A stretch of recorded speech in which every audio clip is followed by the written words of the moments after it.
Good evening. We'd like to welcome all of you to the Pitt County Board of Commissioners meeting, those of you in the audience and those of you by way of television or other social media. Welcome. I'd like to call the meeting to order at this time.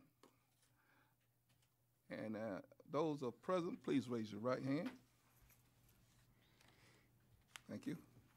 This time we should have the Invocation and Pledge. Invocation by Commissioner Garris and Pledge by Commissioner Webb. Let's all stand, please. Father, we thank you again for the opportunity of assembling together here as a community. We thank you, Father, for each one that is here. We pray that you might be with us in this meeting this evening.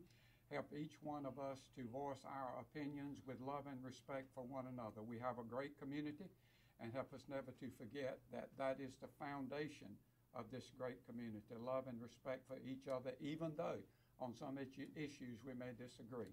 Now be with us as a Board of Commissioners as we deliberate the various issues this evening. Help us to do that which is best for the citizens that we represent, and we pray that each and everything that is done this evening will glorify you. These blessings we pray in your holy name. Amen. Amen.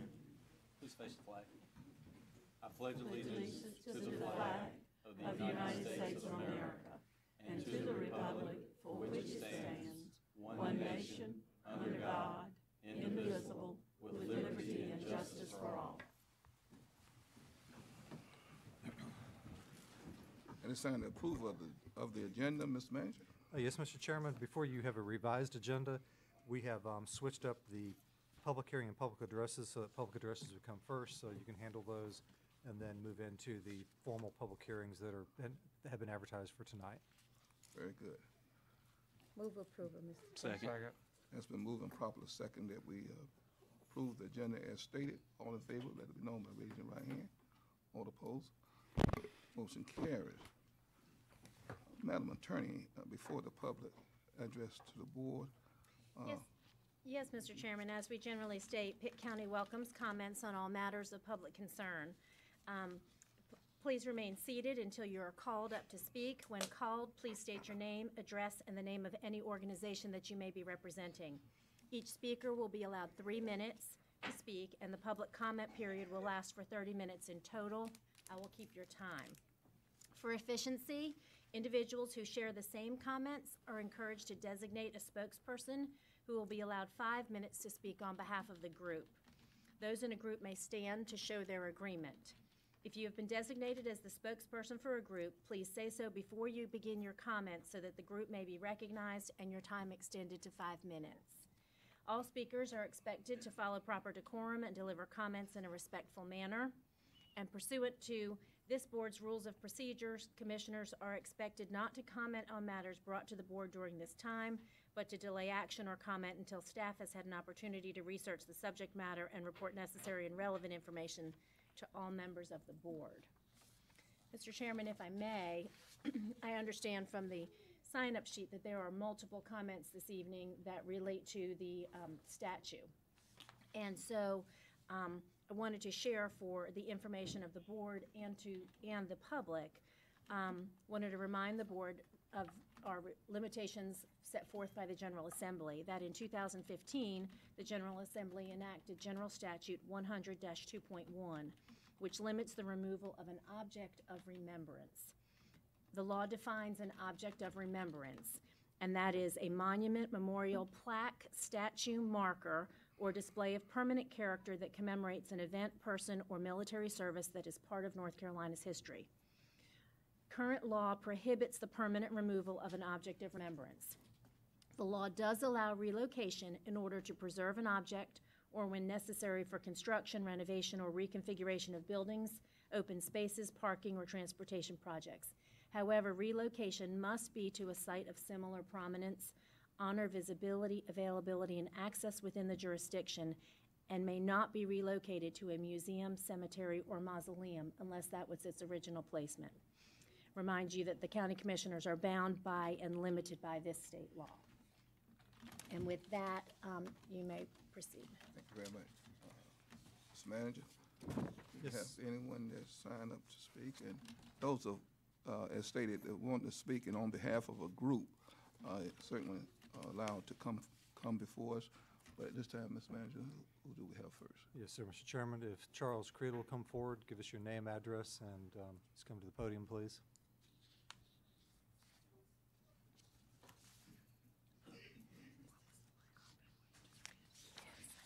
Hello again, my name is Charles Clayton. I've been here several times about the trains. I'm here there for that reason again. Just to tell you that they are still parking the trains between our houses and leaving them running. Also to tell you now that they used to have a day shift that worked the Greenville area. Now they've got a day and night shift. So all night long, 2, 3 in the morning, they're across that crossing, blowing the whistles as they shift trains. This is something new that just added in the last month. I've spoken to Mr. Rhodes and Ms. Gallagher about it, and they're aware of it, but it's almost like the shift that used to work in the daytime now is out 2, 3 hours and it's through, and now they come out at 10 at night and go 2, 3 in the morning. And they're shifting on that end of the yard across the State Mill Road. The other thing is that the crews seem to be aggravated about things, and they use a long whistle blast, mini whistle blast. It's just like harassment. They're supposed to blow one long, one short, and one long. That's what they're required to do. And I've checked other crossings, and they're pretty much in compliance. But at our crossing, it's not unusual for it to be 14, 15 blasts on the 16th of August at 5:40. Train coming from Rocky Mount blew 14 blasts. Only 4 were short. Several were over 10 seconds because I was counting them. And after they passed the crossing, they continued to blow 4 more times. And it's just kind of harassment. And I'm hoping that you all will be able to talk with the railroad about this. Thank you all. Any questions? Thank you very much, sir. Next, we have Brenda Brown.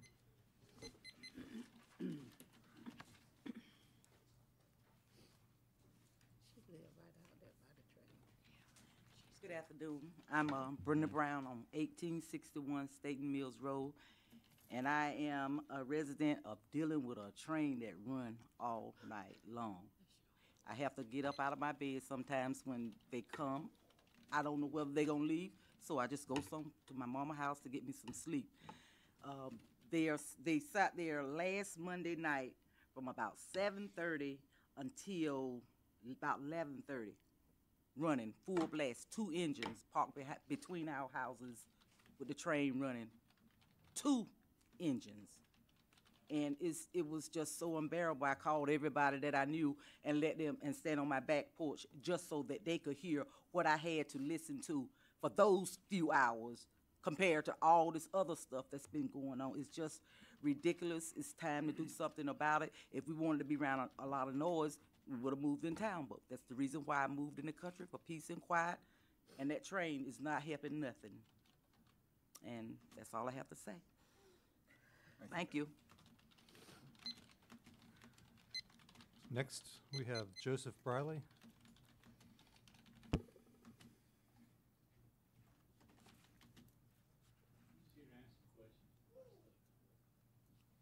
For the public hearing later on the Okay, line. wrong list, okay. Max Stansel.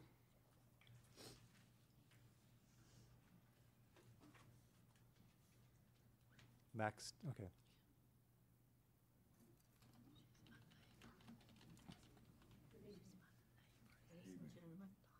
My name is May Stansel. My address is 110 Lakewood Drive, Greenville, North Carolina. I'm here tonight to speak about the statue and ask that it not be removed from the courthouse steps or any of the monuments on any of the grounds of the courthouse or anywhere else. I'm going to read a quote from H.L. Meakin, a famous Northern writer.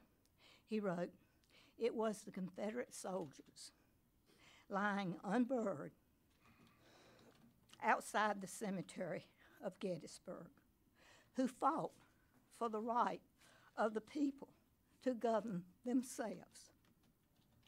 The Northern soldiers fought for the one American dictator." Thank you.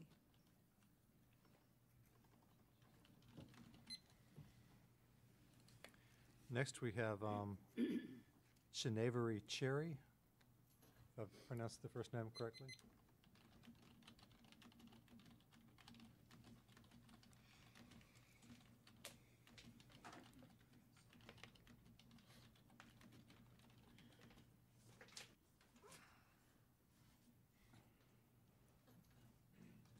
Good evening, everyone.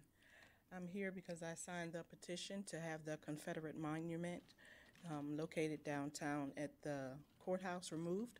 I do feel the emotional fuel argument from the people that wish to have it in its current location. However, that's not my heritage. That's not what I stand for. That's not what was on my side. We're talking about one incident towards a lifestyle, injustice, prejudice, something I cannot just stand by and walk past and see there's no harm. There's harm in allowing this to stay. I wouldn't say destroy it, move it to wherever the people that are in agreement, but not on a ground where we're asking for justice. Why on the courthouse ground? You know, we fought for so long, and when I say we, I'm speaking about everybody who has witnessed, been through, and still going through injustice. More in particularly, blacks, to be frank about it. It's not something that's been on our side. It's not our heritage. Every time I speak with someone in regards to the Confederate monument, it's always a war, you know. It's always where this side did this. Well, what about us? You know, we're fighting every day. Sadly, based on the color of our skin. And all we ask is to have this monument removed, and we get things shoved in our faces. I've had several encounters before this place tonight, and it makes no sense. How can you tell me the Confederate monuments are full of love, they're full of our heritage, when every time people are around it, it causes people to act a certain way? And it's not lovable, it's not likable, it's not something I would want to teach my children, and I feel it should be removed, especially on the grounds where we say this is where you come for justice. But we're staring at injustice on the grounds of justice, what supposedly be justice. I stand for the removal of the Confederate monument, and I hope you all do the same. Thank you so much for listening to me. Good day. Would you please state your name for our record? Yes, Shanavery Cherry. And your address? Yes, 504 Darden Drive, Thank you. Greenville, North Carolina. Thank you. You're welcome. Okay, next we have David with the initial B.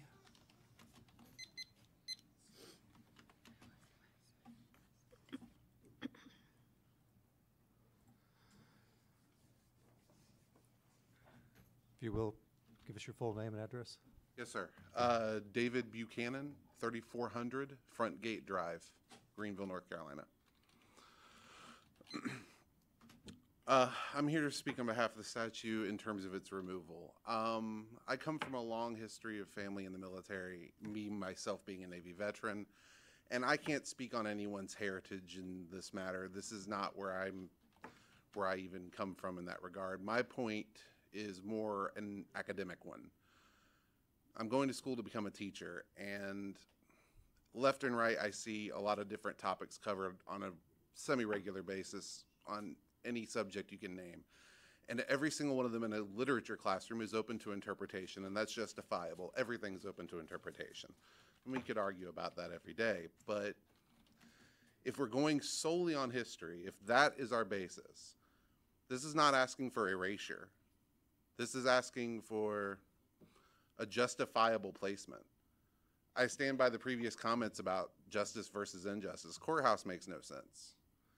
And furthermore, if the law is stating or the statute is stating that the issue seems to be moving it to a more fitting or a equally fitting place, if that's what they're looking for, I don't know where they're going to find it in this county or in this jurisdiction, but it's not the courthouse.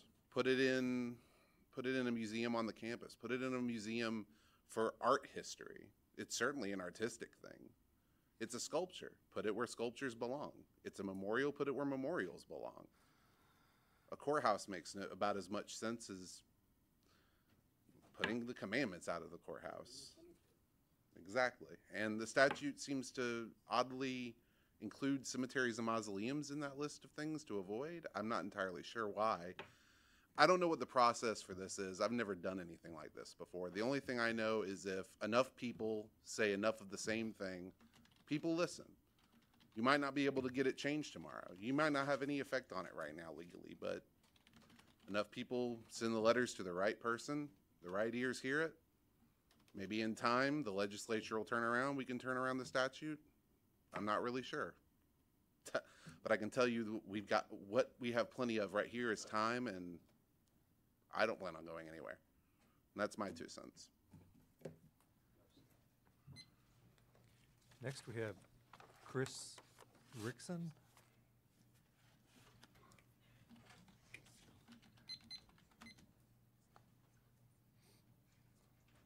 Hi, my name's Christopher Rickson, Winterville, North Carolina, 400 Cooper Street.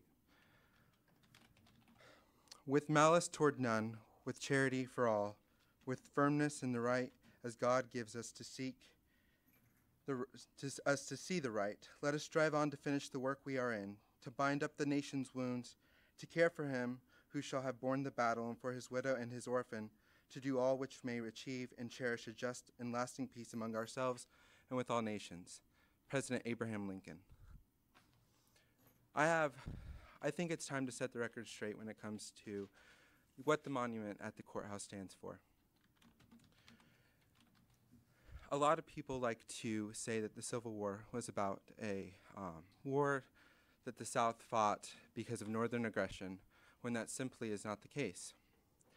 I believe that the monument celebrates an act of treason against the United States of America and a cause that wished to tear this nation at its seams to uphold a very, very blatant,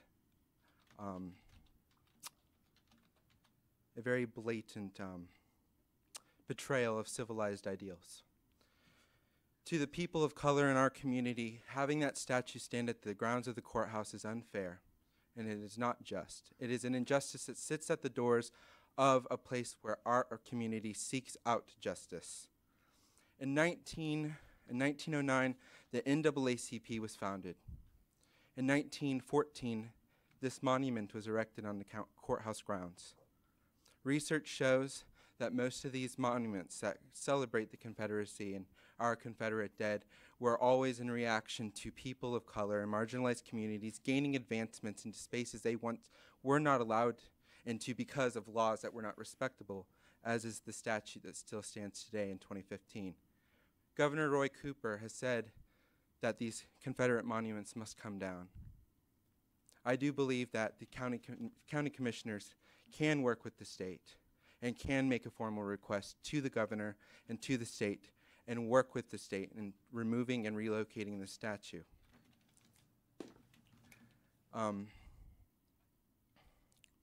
Well, I know that's a lot to ask. We have a lot of people here today that are going to speak about the removal of the statue. And Republican and Democrat aside, as an American, I cannot look at that statue and believe that to be my heritage, having family that had slaves in Hobgood, North Carolina, long, long time ago. That is not my heritage, and I denounce that. I would hope that you would do the same, and you would see it for what the statue truly celebrates. Thank you.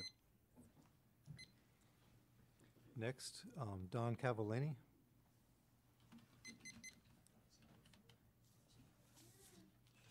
Hi. I'm representing the Coalition Against Racism in Pitt County. I support the petition requesting the removal of the Confederate monument from in front of the Pitt County Courthouse. I do so because the statue commemorates soldiers who fought in a war waged to continue the brutal enslavement of African American people, African American human beings. The statue was erected in 1914, a time when those who never accepted defeat and undermined the liberation of black people were reinforcing a second wave of Jim Crow activity. Some people continue to claim that the Civil War was fought over states' rights. To quote our governor, history is not on their side. Governor Cooper went on to say, we cannot continue to glorify a war against the United States of America, fought in the defense of slavery. And he also then went on to say, these monuments should come down. He said, Civil War monuments belong in textbooks and museums, not in a place of prominence or governance. History must tell the full story, he said, including the subjugation of humans, to provide the backbreaking labor that provided and drove the South's agrarian economy. You know, prior to the Charlottesville rally held by white nationalists, neo-Nazis, and other racist elements to protest the pending removal of the statue of General Lee in Virginia, Mitch Landrieu, the mayor of the city of New Orleans, Louisiana, gave an impassioned speech about removing the 5 monuments that were coming down in his city. Lexington, Kentucky is taking down its Confederate memorials, and so are a lot of other cities. It's been said that taking down the statue would be difficult, if not impossible, due to the 2015 state law.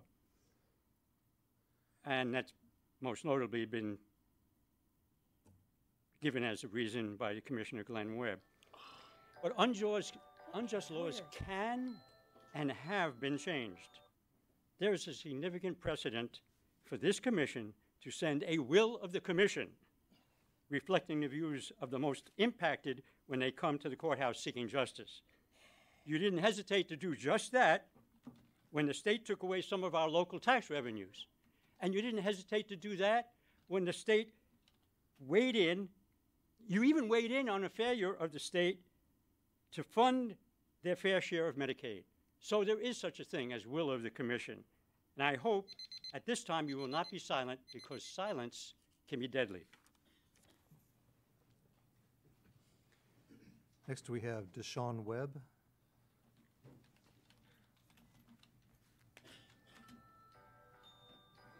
Good evening. My name is Deshaun Webb, and my address is 2208 Bellamy Drive. I just want to start out by saying I'm Truth Stated on Twitter, the person who made the original request. I just wanted to give a little historical background to the people here. Pitt County, during the Civil War, was 50 to 60% black. Those are slaves who built this community. That monument says on the sides of it, to the heroes of 1861 and 1865. To the heroes to who? Not the heroes of the slaves in Pitt County who called the Union soldiers their heroes who freed them. Right now, as I speak, Pitt County is made up of 35% of black people. 35% black. Our schools are made up of nearly 50% black students. 48% of our schools are black students, more than any other ethnicity.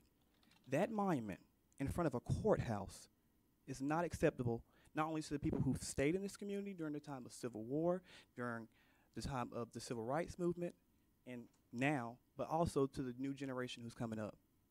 Greenville has been hailed as a city of the future, but that's not a message that we send showing that we're ready for the future. I don't see how anybody can expect the taxpayers, the black taxpayers, to support this monument in front of their courthouse. I don't see how it's too much to ask for this monument to be removed and relocated to a place within this jurisdiction. Like many people have said, the governor has already spoken out and said that he supports the removal and that he's working very closely with many state bodies of legislation. And he's trying to see whether or not he can get all the monuments removed and placed in a place where it's suitable. So I would just like to get either a statement or something from the Board of Commissions saying if you cannot remove it, if you refuse to remove it, why? Considering history, considering the present, and considering the danger that it poses, why not? Otherwise, I hope that you guys can come to the same side that we're on and see that monument be taken down. Thank you. Next, we have Majeggio Cooperage.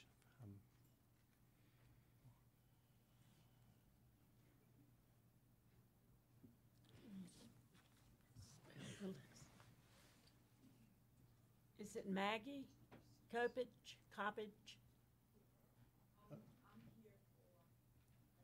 Oh, okay, thank you. She's here for something else. Which item are you here for, ma'am?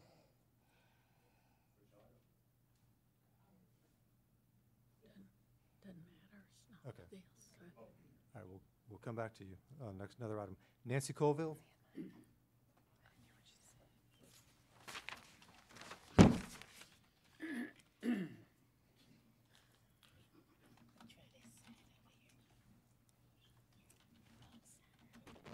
Good evening. My name is Nancy Colville. I have resided in, this is not on, is it? Yes. Yeah. Is it on? Yes. You pull it closer I to want to you. make sure. I have resided, now I hear, I have resided in Greenville for 50-some years. I raised my 3 children here. As much of you know, I am Hispanic. I am a naturalized citizen of this country. And I want to give you a little perspective that has not been addressed here. When I watch TV now and I see the protests, the anger, Americans hitting Americans, it breaks my heart because this is Cuba all over again. That's how Cuba, once upon a time, a happy country, started. And where is Cuba now? And I want these young people, because at the time that it started, I was also young. I was a believer. I wanted to change the world. But sometimes it's not that easy. I have researched the Civil War. I have researched it not through the media, but in books. The fact of the matter is that the Civil War was not about slavery. That was a red herring that they threw in there. The Civil War was about money and power. And the fact of the matter is, according to history, that the North was industrial and the South had the goods that they sold in Europe. The North raised taxes on the South and continued to raise them, and the poor farmers in the South could no longer pay. That's where it started, the whole thing. And I hope that these young people and everybody else take a step back and reconsider. We are all Americans. I know there is discrimination. I live it. People, since they started talking about the wall, I get dirty looks because I'm Hispanic and I look Hispanic. But it doesn't bother me because I know who I am. And I'm proud of my heritage. And I respect everything in this country, and I mean every statue, because it is the history of this country from beginning to end. And parts of it are very ugly, I will tell you that. But they need to be recognized, because when things happen that are wrong, then we take that and we start making it right. Thank you. Next, Perry Enos.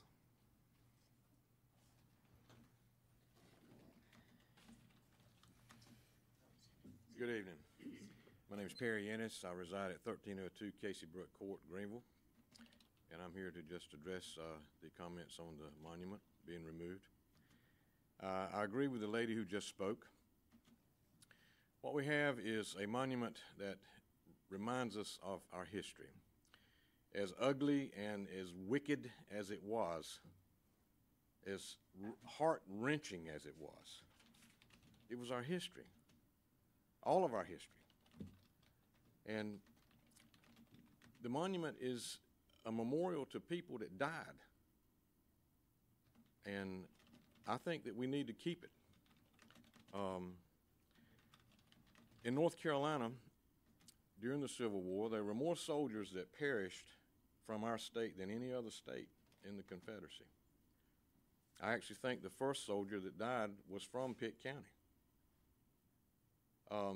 So the people who organized at that time to put it together were doing something to remember the dead people who had suffered and who had given their lives for what they believed was something to help their part of the country.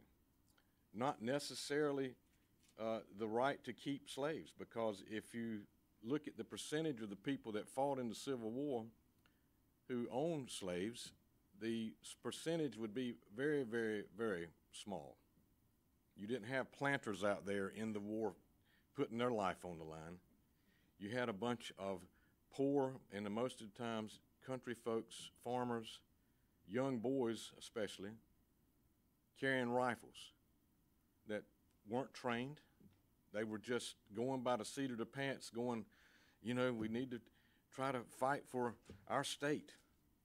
So I encourage for this commission and for all of us as citizens here in this county to let reason weigh in our thought process and our decision making, and reflect on this as history and look at it for what it is. It's a reminder of the past that was very bad. We could kind of link it to the Holocaust Memorial. It's a very bad historical thing to remember, but we need to remember it so that we don't ever let it happen again. Thank you very much. Next, we have Scott Isley.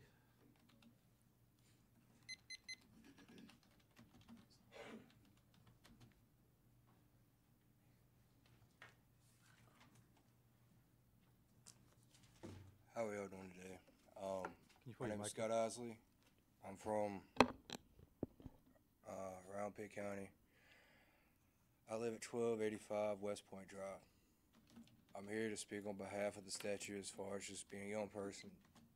Probably not as knowledgeable as a lot of people, but grew up in the South. Proud of the soldiers that died for what they believed in. And like the man just said, a lot of them were the average people, not the wealthy ones that actually owned slaves. So why would we tear down something for the average person that didn't have anything to do with slavery, but wanted to fight for his rights, his land, and his family? I would just like for everybody to think on that. And I do apologize for, said, the slavery issue that happened back then, but I also believe that was more of a political person to get more people behind what eventually created the Civil War. Thank you. Next, we have Stephen Hardy Braz, if I'm reading the signature. Yes, good evening. Stephen Hardy Braz. I live at 3340 North Green Street in Farmville. Talked about an upcoming ride, but just want to first acknowledge and express my appreciation for you as volunteer leaders of our community. What an amazing day we have today. One of the first solar eclipses that cut across our state reminds us of science in our life. Here we are dealing with statutes and statues, political science at the heart of it, grappling with history in a civilized way, not protesting, not rioting, not harming each other, but respectfully coming together. It makes me proud to live in Pitt County. I came to really just tell you about an amazing event that's going to happen for the first time. Every year, we bring about 2,000 cyclists that ride a week-long tourism ride from the mountains to the sea. I've done it 6-7 times myself. This year, for the first time, we're actually going to be passing through Pitt County. So on October 6th, from about 9 o'clock in the morning to 2 p.m., about 2,000 cyclists that are camped out there overnight in Wilson, and they're riding to Kinston, be coming through to sample some wares at Duck Rabbit Brewery in Farmville, then pedaling through. So whatever we can do between now and then to improve Pitt County for cycling, for people's safety, we get to host 2,000 people from almost every single state of this country and about 20 to 30 other countries and remind them what a great place this is to live. So I'd like to just make motorists aware that we expect some traffic issues, but we're working them with the Sheriff's Department, with the Farmville Police Department, with the State Highway Patrol, to make sure they pass safely and enjoy our fine country. Thank you again for your leadership as you grapple with these tough issues, and remind you that there are good things that still occur in Pitt County. Thank you. When did he say they were coming through? October 6th. Mr. Chairman, you're at 30 minutes. Okay. I'm not sure how many more folks you have on your list. Mr. Chairman, that's anybody, all who signed up, unless there's anybody else in the audience. That is your entire list? Okay. Okay, that seems to be all of, let me just ask, those of you who are in favor of removing the statue, stand, please.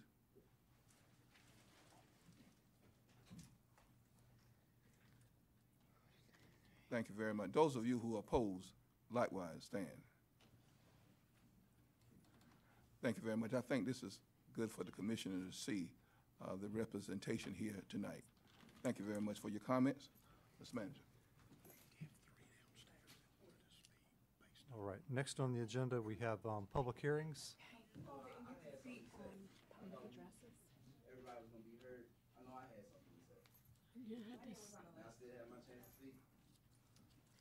Mr. Chairman, I've been advised as well that there were folks who are out of the door because of capacity issues who also have expressed a desire to speak. Okay. How many more have a desire to speak? Okay. There are 3 who have been downstairs, unable Very to come good. into the meeting room. All right, why don't you come up and state your name and your address? Those 3 who.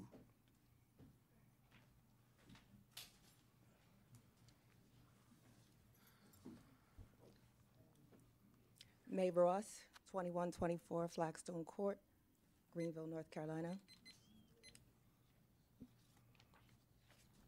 So, good evening, ladies and gentlemen. My name is not as important as my message. This is very difficult because we are in a time where there's so many distractions that it's hard to get a message across, but my message is as important as my name. The Confederacy stands for slavery, terrorism, and the worst of America's demonic history, which we would love to move past. But unfortunately, it's like we keep reliving the past. If we can denounce and declare war against the heinous terroristic act of 9/11, then so should we be able to denounce the heinous acts of what the Confederacy stood for. Bombing innocent babies and children of color while they worshiped at church, while they studied at their school halls, while they slept harmlessly in their beds at night. That is what the Confederacy stood for, keeping in place slavery simply on a person's color of their skin. That is morally and spiritually and religiously wrong. There is a place for the Confederate statues, flags, and other memorabilia. It's called a museum. Not at a courthouse where we are supposed to receive justice.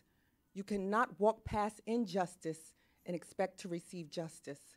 So I am for the removal of the monuments and flags and statues, but I would like to see them go somewhere where people can appreciate them because it is part of their history.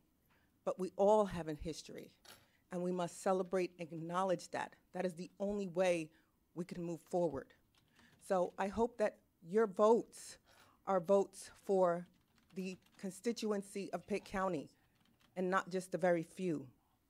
And if that moral vote comes across as it should, it wouldn't look like 2016 and before, but 2017 and beyond.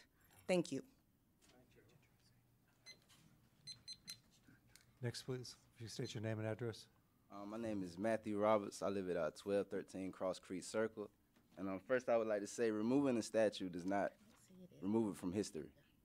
And I think that even coming here and having to ask for the statue to be removed shows the impiety of this society. Why should we even have to come and ask when something that has a history so brutal,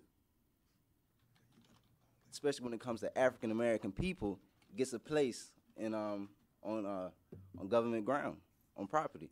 So it's a shame that we have to go through these things. We even have to come up here when we know what it's about and we know what it stands for. And even in 2017, when we still have racial injustices in this county as well, that still goes on today. And then on top of all that, we have to be reminded of a terroristic history. I think it says a lot about this society that we stay in, and we cannot talk about inclusiveness if things like this carry on and continue to carry on. And I think it is a crime, and I think it should be removed. And people out here tired of asking. Why should we keep on asking when we know these things are wrong? And that's all I'm gonna say. Thank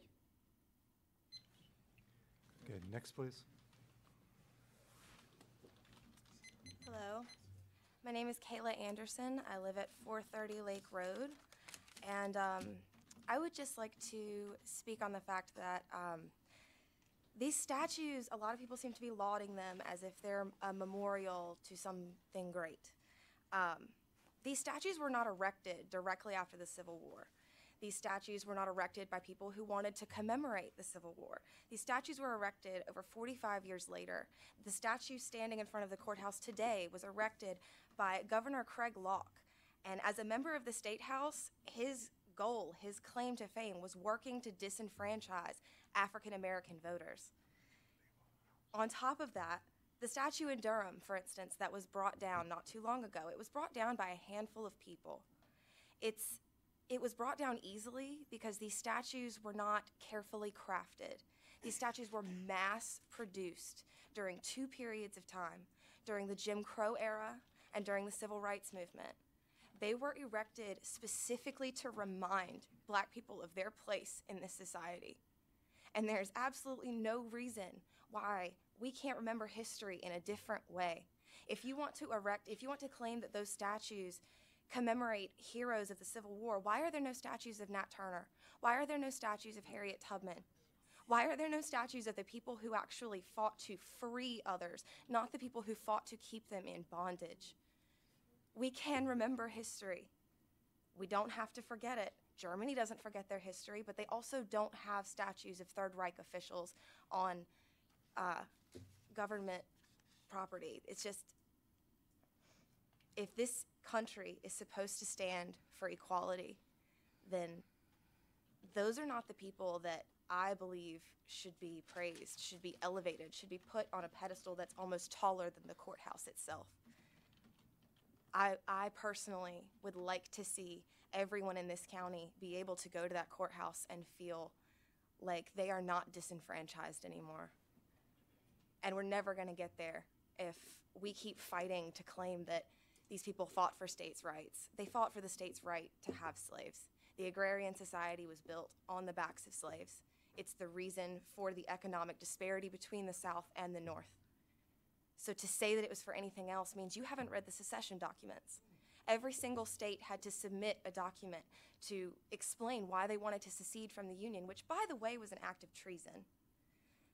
Each one of those documents states plain and simple that the main reason for secession is slavery. And to deny that means that there's some other reason why we want to keep these things in place. And I don't know what that reason is, but I don't see it justified. So, thank you.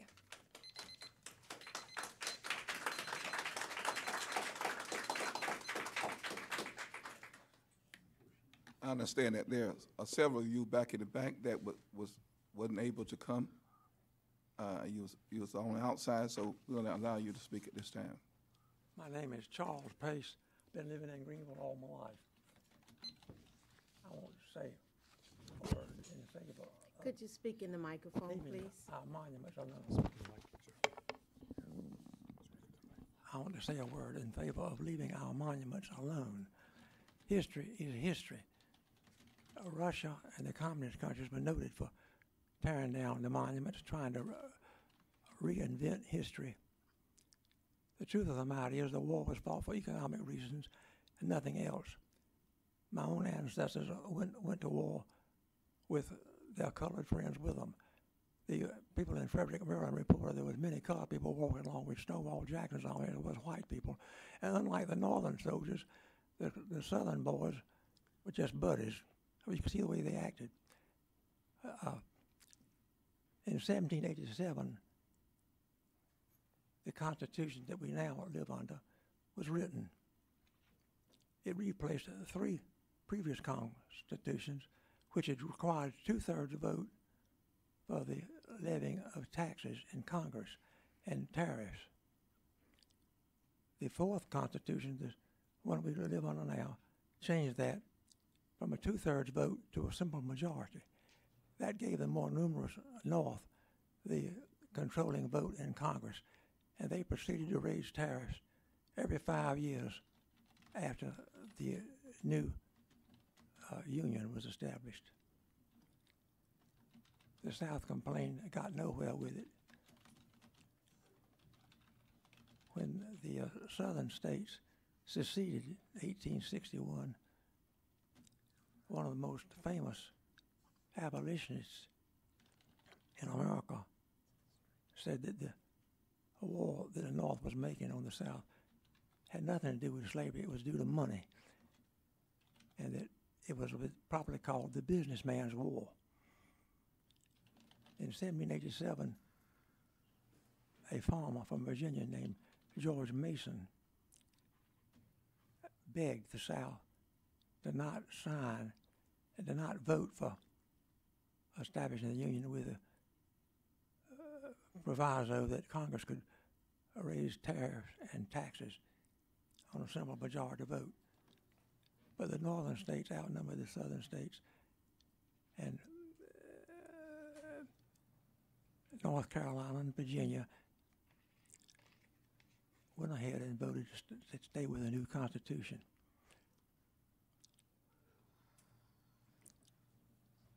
The war had nothing to do with slavery. When the South seceded, after years of protesting the increasing tariffs, the North made war on the South. Thank you, sir. We certainly appreciate your comments, but the time has expired. Thank you very much, sir. Thank you. Those of you that's back in the back, due to the time that we have involved in this, would you just come up and state your name and address and state whether you're for the removal or against the removal, please? Thank you.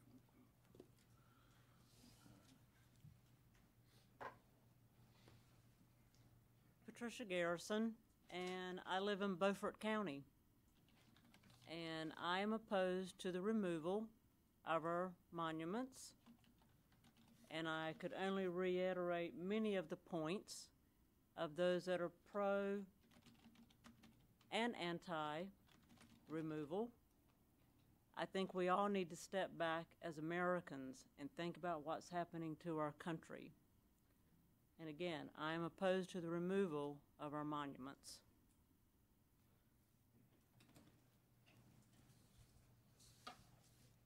Good evening. My name is Rosanna King, and I am a resident of Pitt County, where the statue resides. And I just want to really quick just say that I am for the removal, and I just want to, I wrote down just a few statements, if you'll just let me, you wouldn't believe what it took to get here tonight with kids. I'm a wife and a mother. I'm an office professional. My biracial children are 16 and 5 years old. We are active in the community, and we've been coming out to several events since the horrendous events in Charlottesville. My 5-year-old daughter has since asked me, what is a Confederate statue?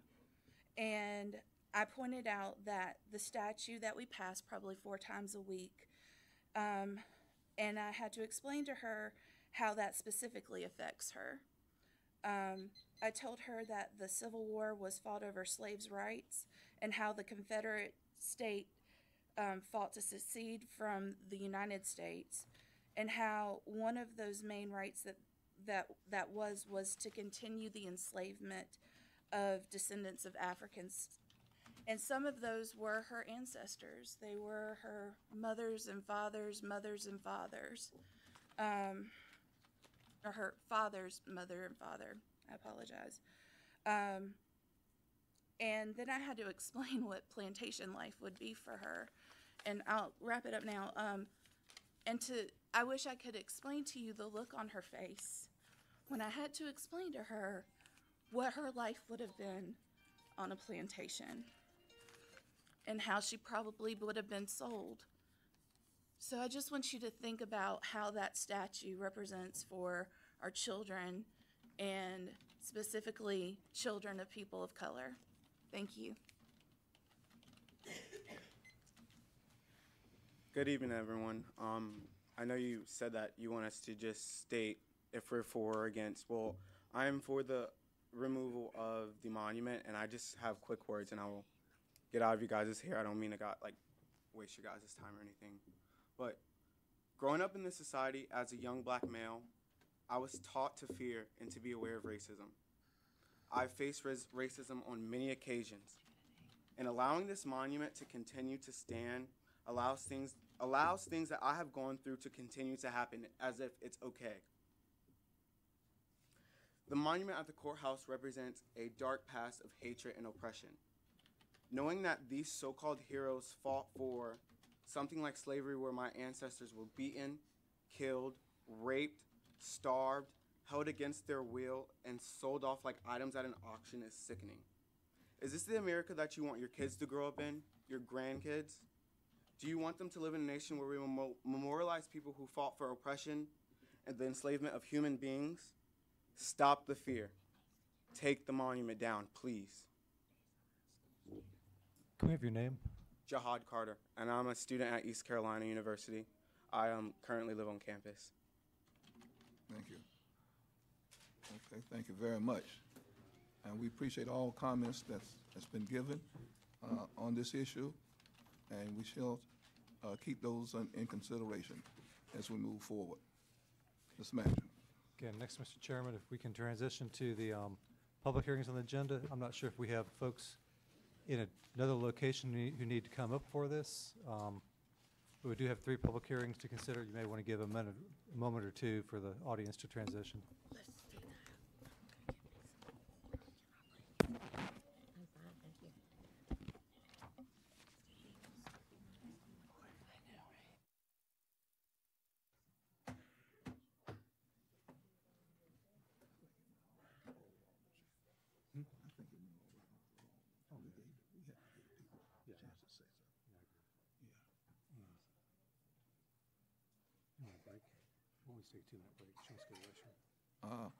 We're going to have a 2 minutes recess at this time. 2 minutes.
Welcome back. We, at this time, have Mr. Rose who's going to talk about the draft comprehensive transportation plan. Mr. Rose. Tonight we have 4 public hearings. We have 2 and 1 for the community development block grants, but we're going to start out first with the transportation item. As you may know, we're a member, Pitt County is a member of the Greenville area, urban area metropolitan transportation planning organization. It consists of 4 municipalities as well as a portion of the county. Mr. Farley, Commissioner Farley serves on the MPO's Transportation Advisory Committee, and we actually have a meeting this week as well. Periodically, we do need to update our comprehensive transportation plan, and for tonight, we have our brand new Greenville Urban Area MPO Transportation Planner here. That's Ryan Pirtle, and he's going to come in and give you a quick overview. He's doing this through all the member jurisdictions for public hearing, and so after that, we'll request that you adopt a resolution to forward this on to the MPO for its consideration. Ryan? Good evening, everybody. Thank you for allowing me to come before you guys to present this item. As Mr. Rhodes stated, I am from the Greenville Urban Area Metropolitan Planning Organization, and the CTP is up for an update, and the CTP stands for Comprehensive Transportation Plan. Basically, what this plan is a 25 to 30 year outlook of our transportation network within the MPO. The Greenville MPO currently only has the highway map developed. It usually contains a series of 5 maps, rail, public transportation, bike and ped, and highway as well. And the MPO will begin creating those additional maps in the near future, but to begin that process, we're here to update this one first. Just a little bit of background. On October 4th, the TAC, Transportation Advisory Committee of the MPO, adopted changes, and when those changes were adopted, additional changes were identified by NCDOT that need to be made to this map. So since that time, NCDOT as well as staff from the MPO have been making these changes and updating the map as so, and those changes are what we're bringing to you right now. In accordance with the public involvement plan that the MPO has adopted, public hearings are strongly recommended for each of the member jurisdictions, so Winterville, Ayden, Pitt County, and the city of Greenville. As Mr. Rhodes mentioned, this is the last public hearing, so you guys are the big chief here. And the request here is to, what the map shows is there's a lot of colors, as you guys have seen on here. It classifies the roads into 5 different classifications: freeway, expressway, boulevards, major thoroughfares, and minor thoroughfares. And when they're classified, they're given 3 different designations. They're either a recommended road, which is a new road that's recommended for construction, an existing road, that's one that's identified that it's there, but it does not need an improvement at this time, and needs improvement, which is just identified that something needs to be done to it to bring it up to standard for NCDOT. This section here shows the inset of Greenville. The map itself was a little bit hard to see, so we tried to focus on some of the main sections. As you can see here, you can see the Greenville boundaries and some of the areas of the county as well. And just to throw it out there, the big updates that you're seeing in this map are going from major thoroughfares to boulevards. That is the solid black lines, or the checkered black lines, into the red lines. And that main change is a change in outlook from not only NCDOT but the MPO to change roads from, say, 4 lanes with a center turn lane, so those big 5-lane roads such as 14th Street in between Charles and Evans, to divided roads, so 4 lanes with a raised median in the middle of it. NCDOT is moving away from the 5-lane design, so this is just coming up to the times with them as well. This is the inset of Ayden. Just for an example, the small dotted line towards the south of Juanita Avenue, that would be what a recommendation would be. That's a road that's not currently there, but to help traffic along that section, it's recommended to make that connection down. and this would be the inset for Winterville. Old Tar Road, just as for an example, that changed from a major thoroughfare needs improvement to a boulevard needs improvement, and that's due to the project that's going on there. So that project is widening Evans Street and Old Tar Road from all the way down and putting a median in there. So from Worthington all the way down, you'll see that actually have a median and be 4 lanes all the way down there. And the MPO is requesting that the Board of Commissioners have a public hearing. So if anybody has any questions, I'm more than happy to answer them. Now declare the public hearing open. Mr. Chairman, there's no one signed up unless there's somebody in the audience who'd like to come forward.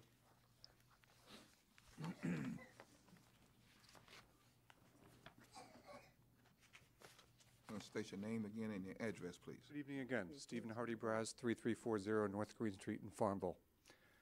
As an active cyclist around town, again, it's a great county, great city, great town to live in. I have an opportunity, a privilege, a choice to make between cycling for my health and recreation and tourism. But some people, about 15 to 20%, according to the U.S. Census, have no means to motor vehicle transportation in our county.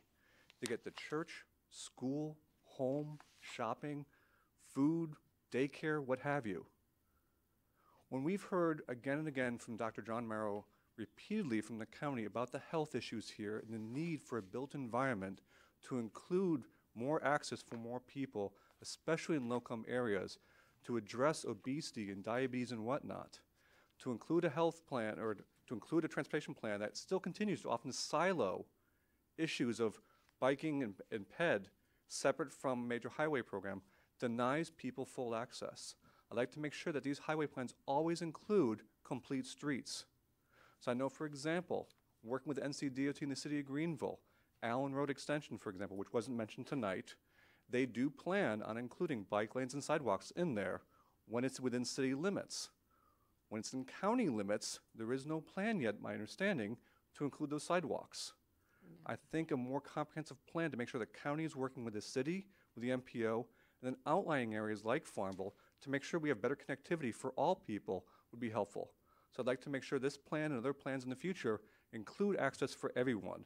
Disabled people, making sure everything's ADA accessible, which is federal law and state law, but also to make sure we connect neighborhoods and areas so kids can walk, ride, interact to school, home, church, wherever. So again, the investment we make as leaders into our community and the quality of life pays dividends in our health, welfare, and interaction. Thank you. Anyone else who wants to speak in favor? I hear none, and now declare the public hearing closed. In favor of the commissioners. I move that we accept the draft comprehensive transportation plan. Second. That's been moved and properly second that we accept the draft comprehensive plan. All in favor, let it be known by raising your right hand. All opposed. Motion carries. Thank you. James, we also have a public hearing for community development block grant.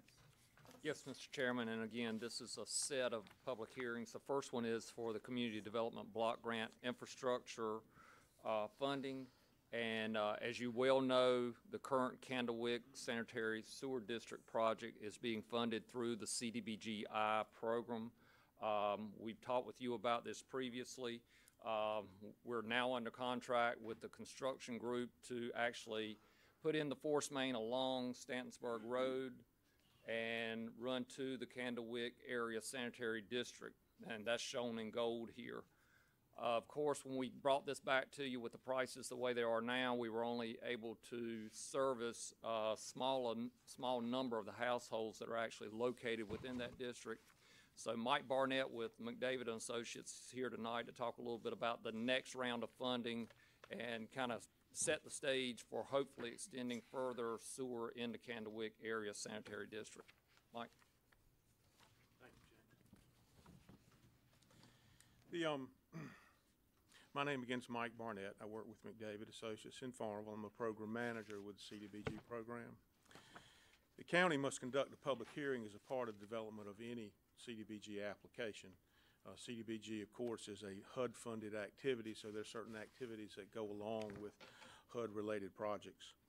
The purpose of the public hearing is to obtain citizens' views, respond to any funding proposals, and to answer any questions that may be posed by citizens. The county proposes requesting funding from the Division of Water Infrastructure, which is under DENR, in the CDBG Infrastructure Program, we'll call its acronym CDBGI, to hopefully construct Phase 2 of the Candlewick Area Sanitary District sewer improvements. The purposes of the CDBGI program are to improve the quality of life for low moderate income persons and by providing a safe, clean environment, perform CDBG eligible activities, and to minimize displacement.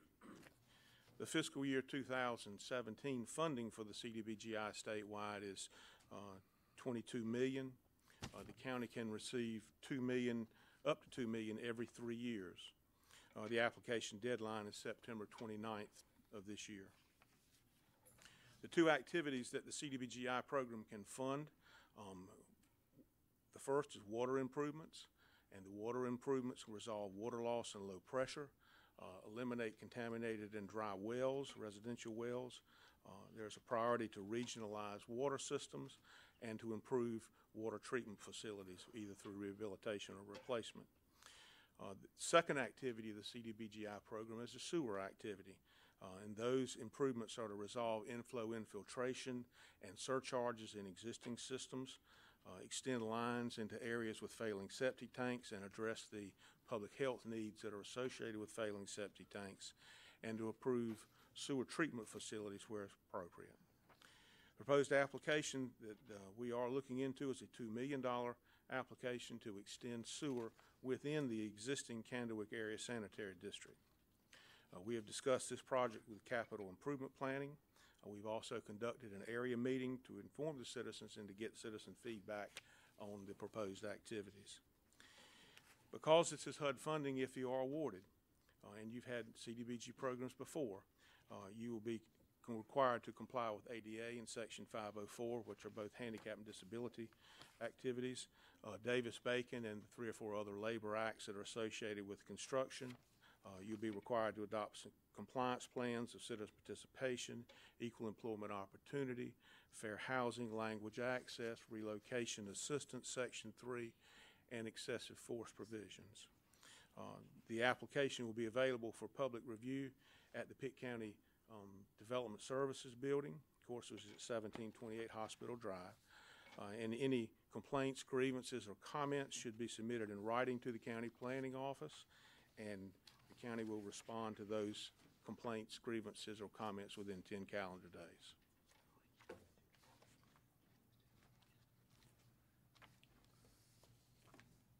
Thank you very much. Thank you. At this time, I now declare the public hearing open. Mr. Chairman, there's nobody signed up unless there's somebody in the audience again that would like to come forward and speak. I see none. I declare the public hearing closed. It's in favor of the commission. Excuse me, I'm sorry. Mr. Chairman, I was going to say that this is an item we've been working on for some time, and I would move that we adopt the resolution and authorize the submission of the CDBG grant application. I second it. Has been moved and properly seconded. And could I ask one question? You may not know, but would this, how much of the, I know we're going to have the whole thing in by whenever, so if we get this, how many other people will be able to tie in? We're still in the process of developing the application and see exactly how many we can have. You're right, I'm not sure of the exact coverage area at this time. That's fine, but it will be additional ones. It will be an additional, it will be in with CASD. Over the original. Okay, thank you. It has been moved and properly seconded that we vote in favor of this. Those in favor, let it be known by raising your right hand. Those opposed? Motion carries. Thank you very much.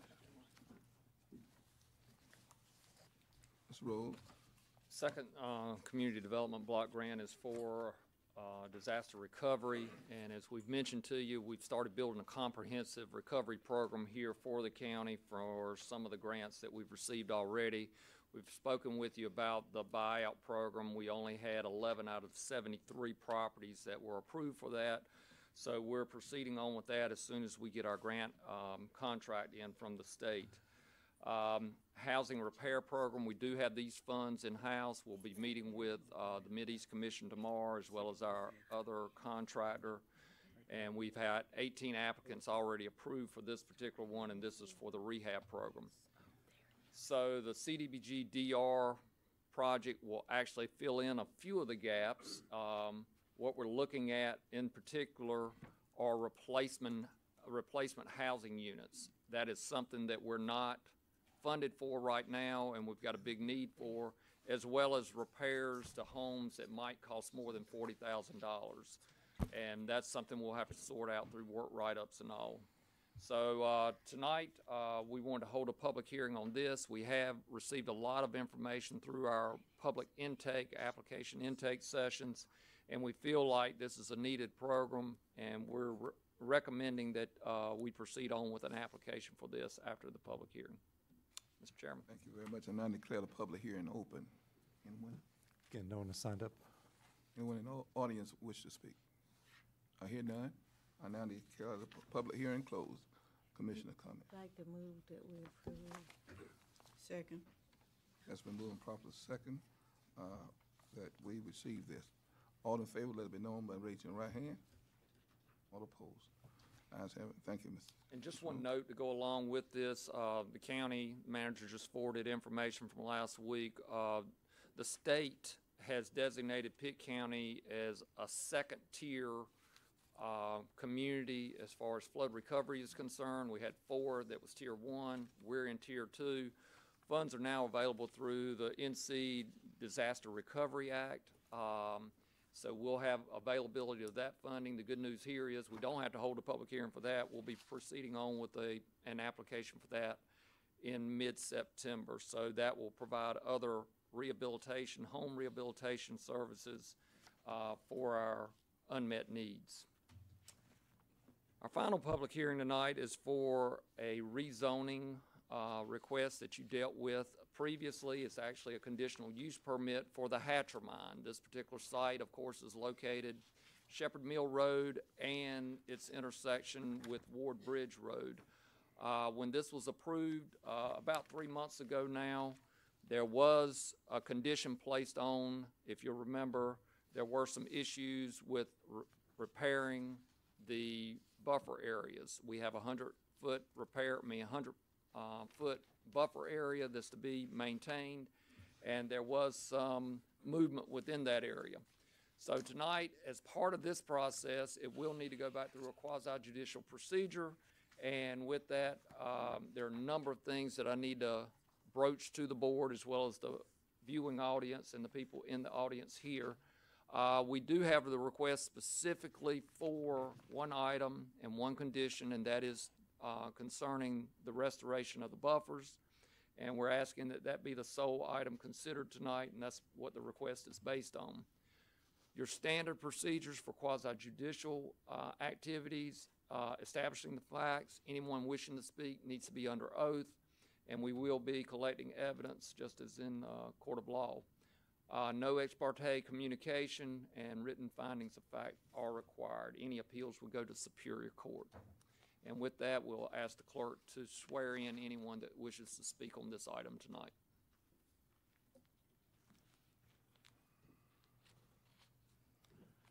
Are there anyone that wish to speak? If so, come to be sworn in.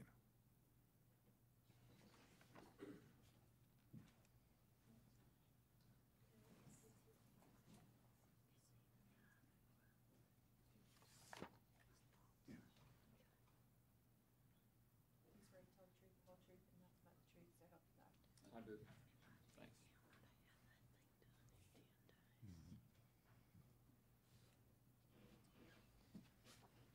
As we mentioned, this is an existing conditional use permit for a mining operation.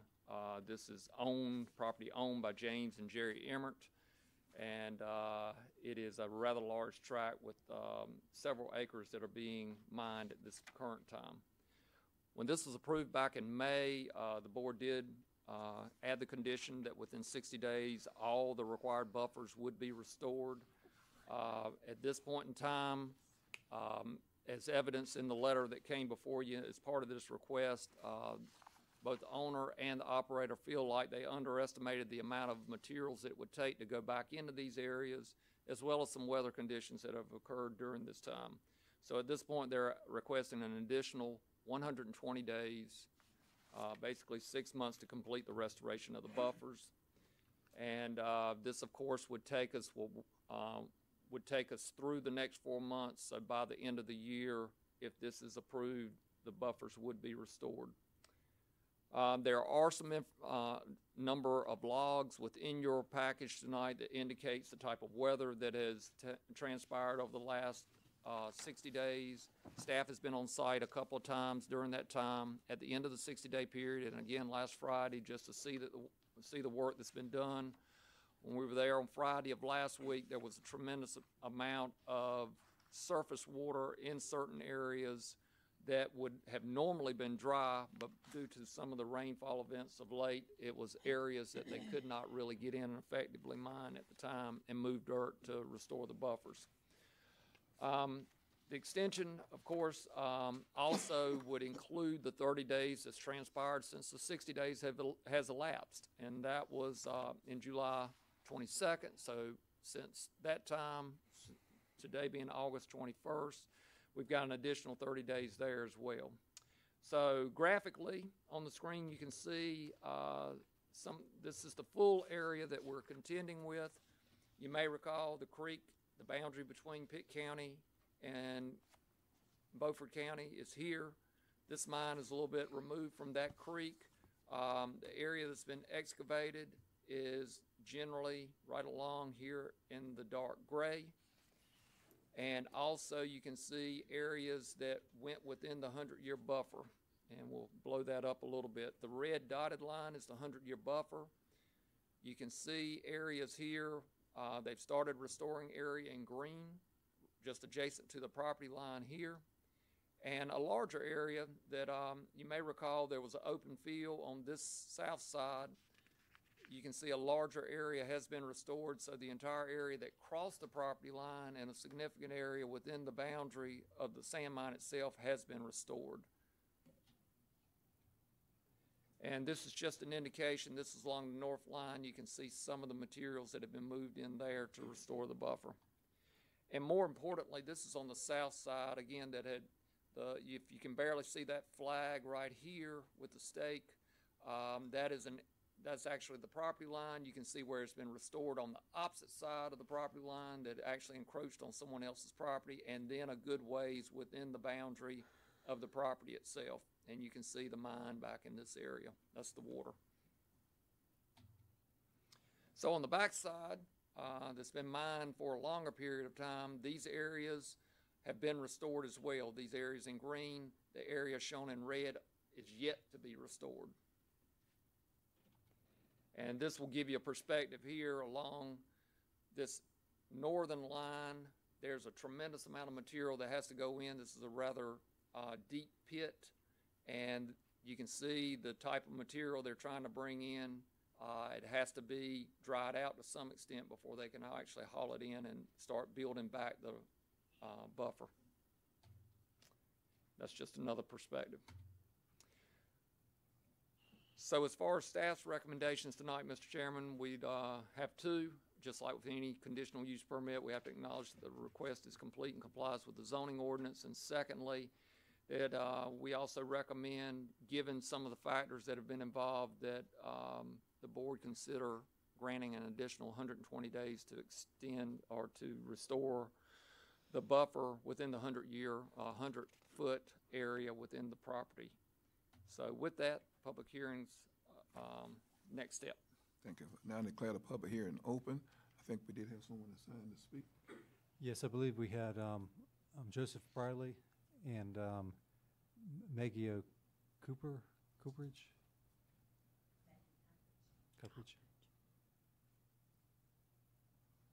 I'm not sure if I don't believe we swore in. Okay. Mr. Briley, want to speak? Is that me? That's you, ain't it? That's you, right?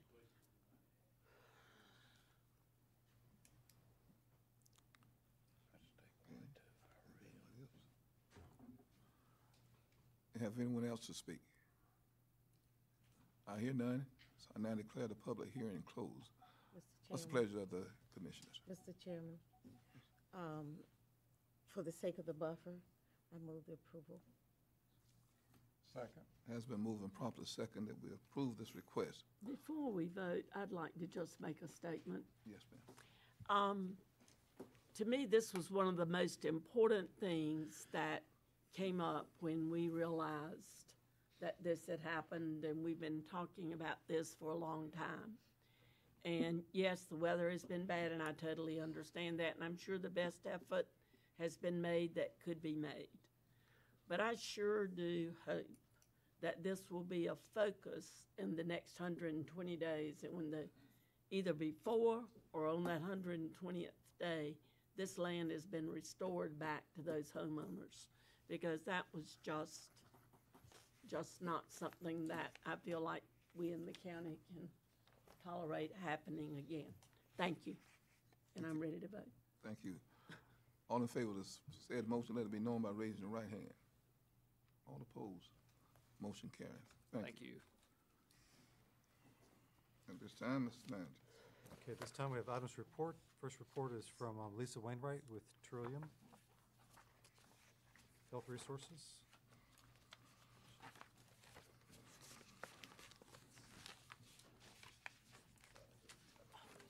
Thank you. Okay.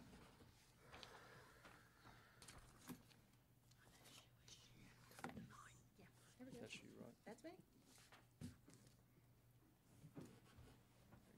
Thank you.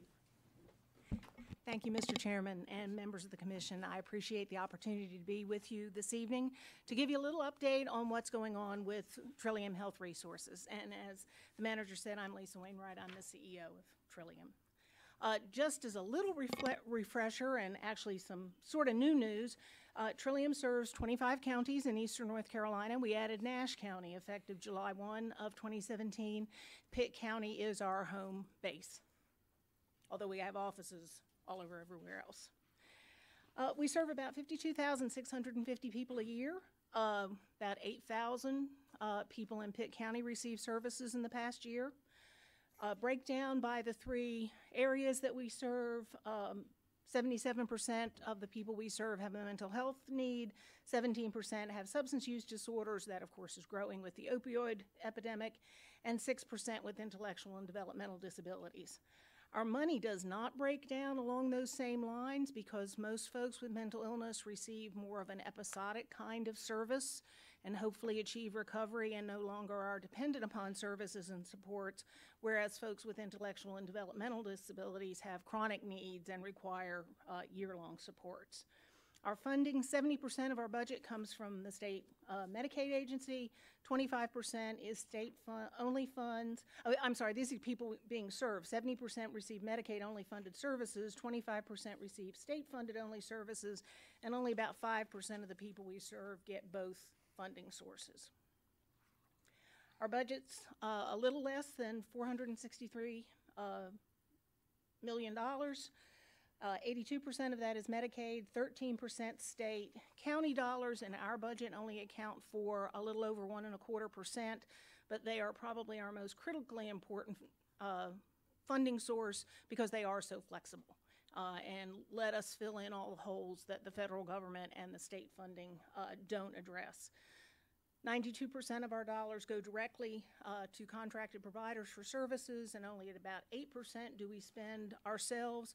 And even on that money that we spend ourselves, a lot of it actually touches the people we serve through things like care coordination and our call center. One of the things that Trillium has been focused on for the last couple of years is taking the savings that we have achieved by better managing the Medicaid dollars and reinvesting them in the communities we serve. And we're very proud to say that from April 1 of 2014 through June 30th, the fiscal year just ended, we reinvested $32 million, almost $600,000 in our 24 counties. This did not include Nash. A couple of the ones that I think are particularly important to this board to point out, Child First We've served 926 children. This is an early childhood visiting model meant to really break that cycle of intergenerational trauma and problems. So it goes to families and works with the family and the child together. Playgrounds, of course, there are a couple of playgrounds that have been built here in Pitt County. The after-school program and summer day camp. I think a couple of you came to the opening of the Autism Society program out in Winterville. Very, very well received. We had 380 kids who had the opportunity to go to summer camp this year through those dollars, and we have 218 children who are currently going to after-school programs. Our Compassion Reaction is an anti-suicide prevention program. We were pleased every single Pitt County public school participated in that, and all told, throughout the catchment area, we delivered this service in 289 schools and had 136,000 children who heard that message of anti-stigma, anti-bullying, and suicide prevention. The Healing Place. We have talked to this board previously and have worked very closely with the county manager and his staff around building a replication of the Healing Place program here in Pitt County. You may have heard of the Healing Transitions program in Wake County. It's a peer-run, long-term substance use recovery program, has outstanding statistics, about a 70% success rate, and at a very economical price, about $42 a day. So very good outcomes and very economical. Our plan is to build a replication of that program over on the county-owned land close to the Ag Center, and we have that long-term agreement in place with the county to build that structure. In the meantime, while we've been working, and so that land is there and our architectural plans are completed. In the meantime, while we've been working through all of those construction processes, we've had a contract with the Wake County program so that we can send folks from our area there to receive services. 103 people from throughout our catchment area have completed that program at the Healing Place in Wake County, and 20 of those individuals are from Pitt County. So even before the program is built here, we're seeing some success of that program. And then the final one that's particularly relevant to Pitt County is the smart home that we plan to build on the Pitt County Community College campus in conjunction with the college.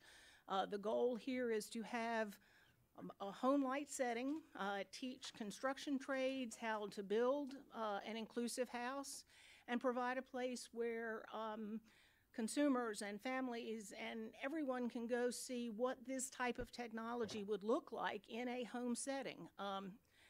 Speaking for myself, the older I get, the more I think some assistive technology may be in my future, but being able to go see it in a home-like setting and say, oh, that's what it would look like if I put it in my house, we think would be very beneficial.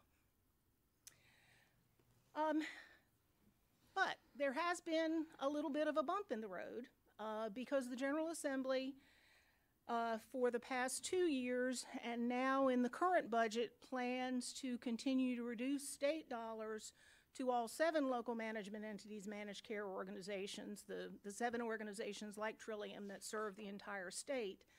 And they have mandated that when they take those reductions, we have to backfill it with our fund balance.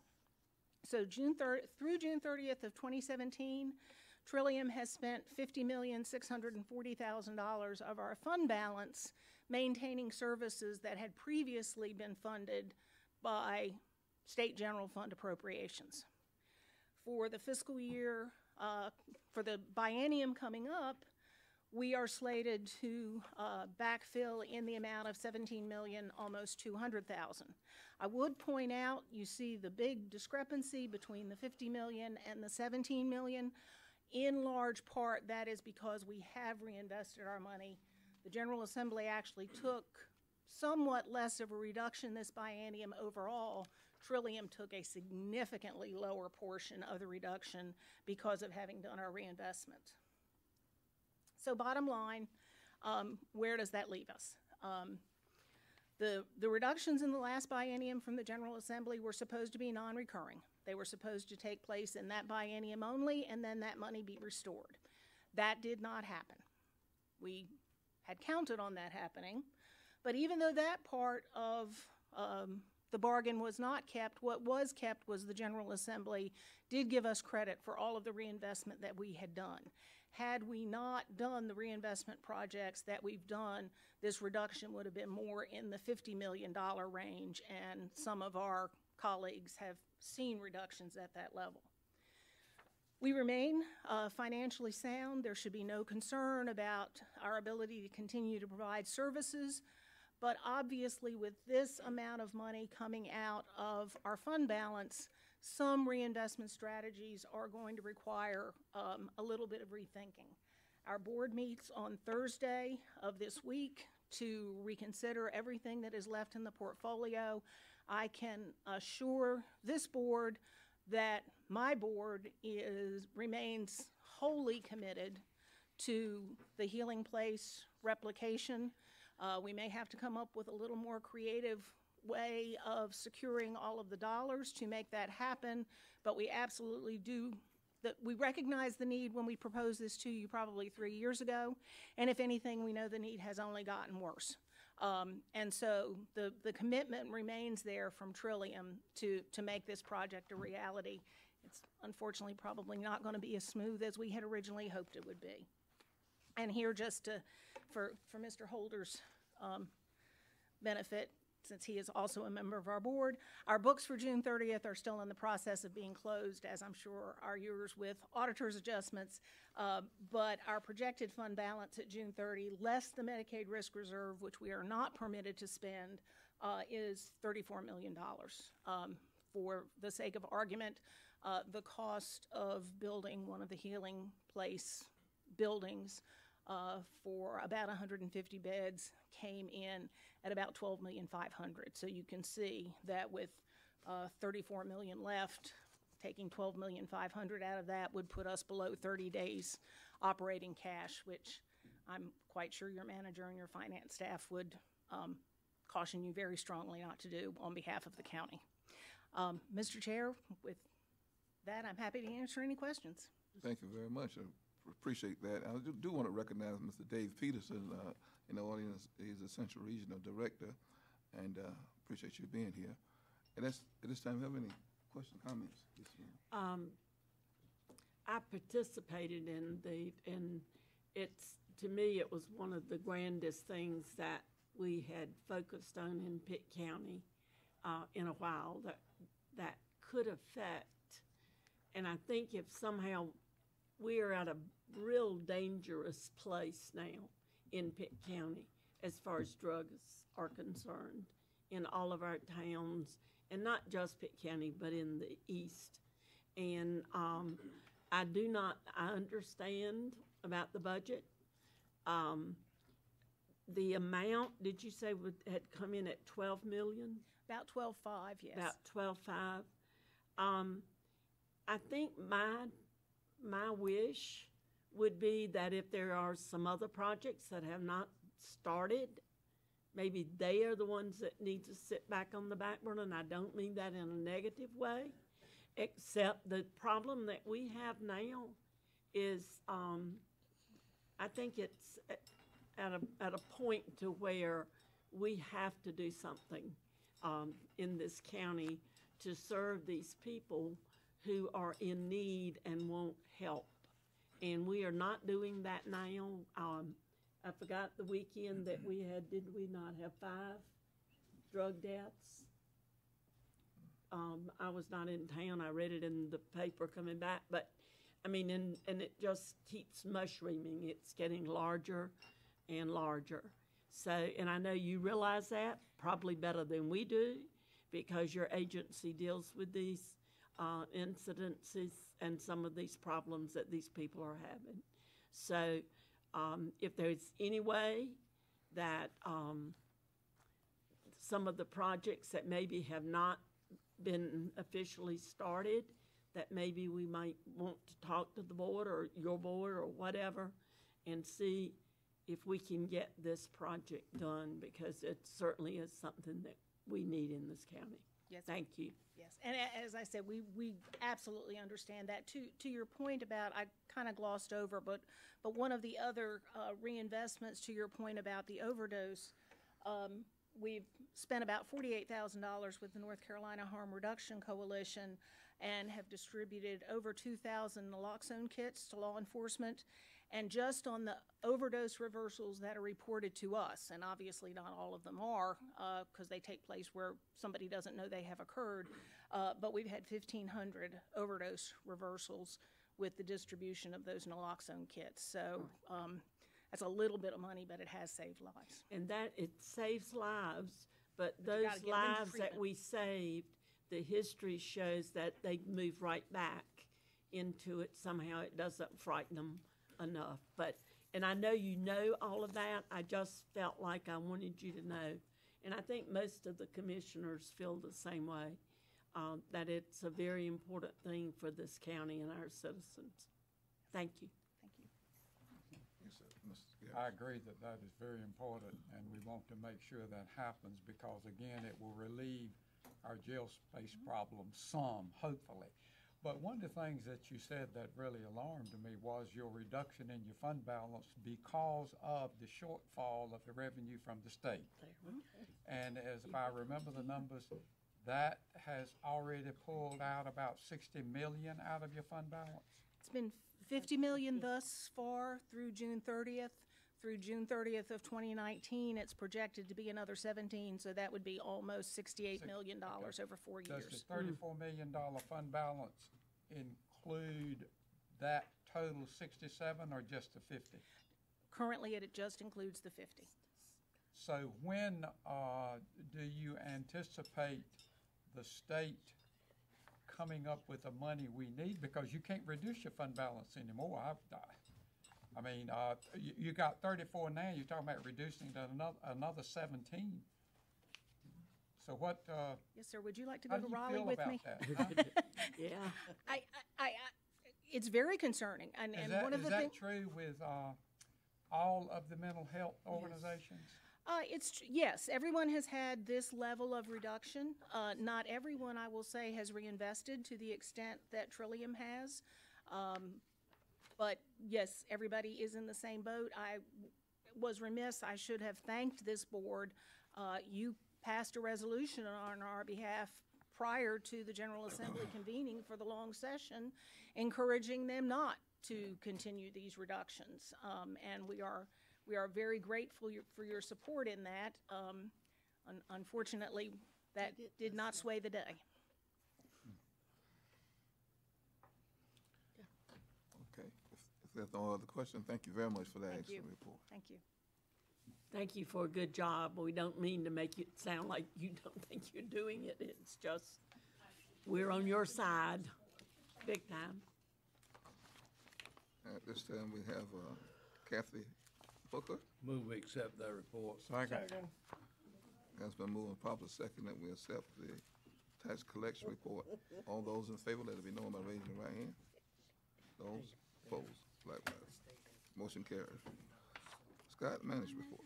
Yes, Mr. Chairman, page 37 is the county manager's report. It's a couple things to report on. In the month of September, you have two meeting dates, Monday the 11th and Monday, September 25th. I believe the last meeting I may have reported, you only had one meeting in the month of September, but you do have two meetings. It's on the second and fourth Monday rather than the first and third. Second item is to allow anybody who would like to, who had attended the NCCC, the North Carolina Association of County Commissioners Conference, to provide any comments if they so desire. Shannon?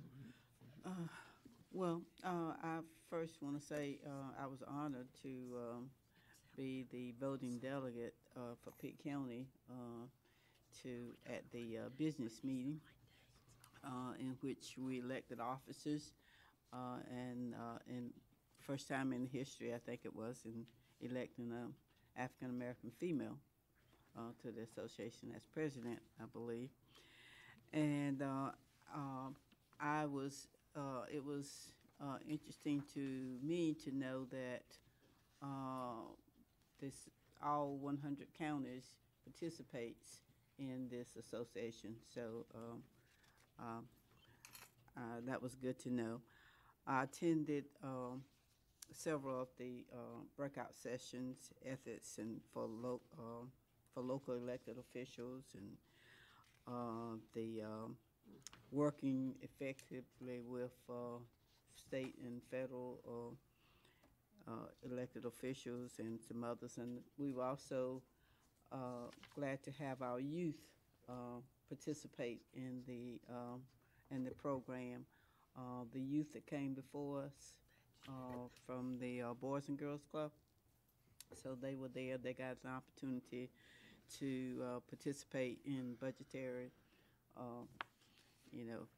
so that was helpful. So I was glad to attend on behalf of Pitt County Commissioners, and thank you for the opportunity. Thank you for that. Janice, you want to have anything to say?